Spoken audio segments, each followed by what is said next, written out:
I mean, if you just put yourself in Brendan Rodgers' shoes, and if you work off the back of simply, what he has said about, the need to bring new players in, better quality in, and I think I said at the weekend, the most telling thing in all this is Callum McGregor, who's very thoughtful in the way that he speaks, but for him to come out and be vocal on this topic tells you everything you need to know, really.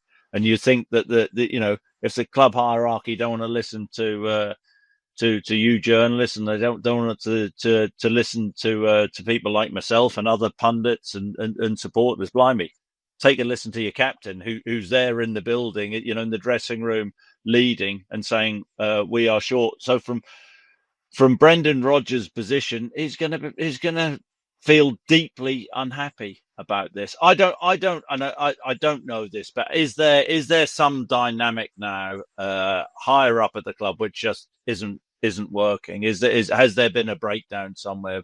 Because for Celtic to be in this position is absolutely remarkable, and that's speculation. But what could be the reasons for this? Is it because Brendan's in his last year of his contract, and there's that sort of uncertainty about whether he's going to sign or not? I doubt he will sign. I mean, my gut sort of feeling with this is because of what happened last time, Brendan leaving early. I don't think he'll do that again. I think that from his perspective, he would probably view this as, blimey, we've got a fight on to win the league this season, a serious fight on, because of the lack of work we've done in the transfer market.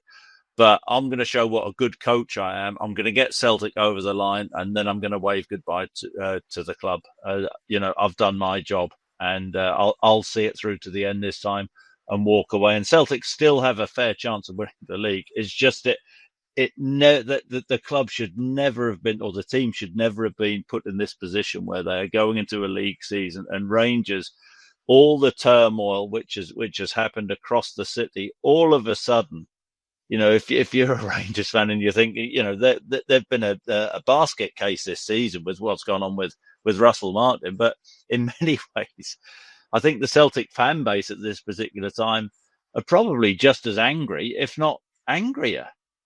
But Chris, this is probably going to get worse in the situation that you guys have spoken about the main players.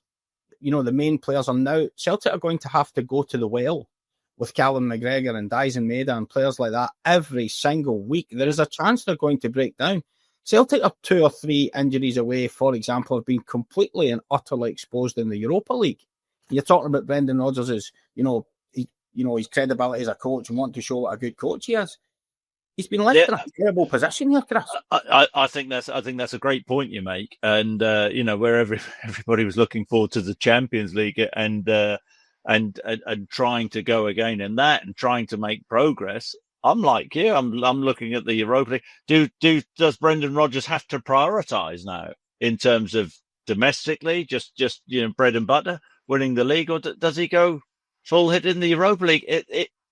This should never have been the position for him to have been in. There are areas of the team which are glaringly weak, where Celtic do not have the strength, depth, and the cover. And I'll say it again, Dyson Maeda, brilliant as he was last season, he has been flogged. And you talk about going back to the well. Celtic cannot keep going back to that same well, because eventually he will break down. So managing Dyson Maeda and his minutes and how crucial he is to the team is going to be a huge part of how Celtic get on. But the start of the season, he's missed a couple of big chances. He's back to the Dyson Maeda we sort of remember from the start. But it's not just sort of the forward area is of massive concern. The lack of creativity, the lack of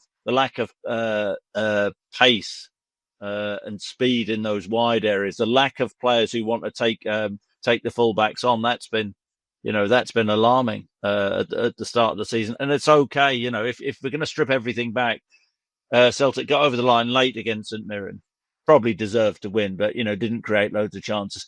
Aberdeen, it was Nygren got his goal, nice finish, brilliant finish from Hatate. I know Wallop Falkirk in the cup, but Livingston at home, comfortable win against them. But in the games which have really mattered, Celtic haven't shown up in the final third, and that's a worry. And then, have Celtic really strengthened that much? Maybe these players will come in who they've signed, Tanetki and Balikwisha, and they'll be the wow factor.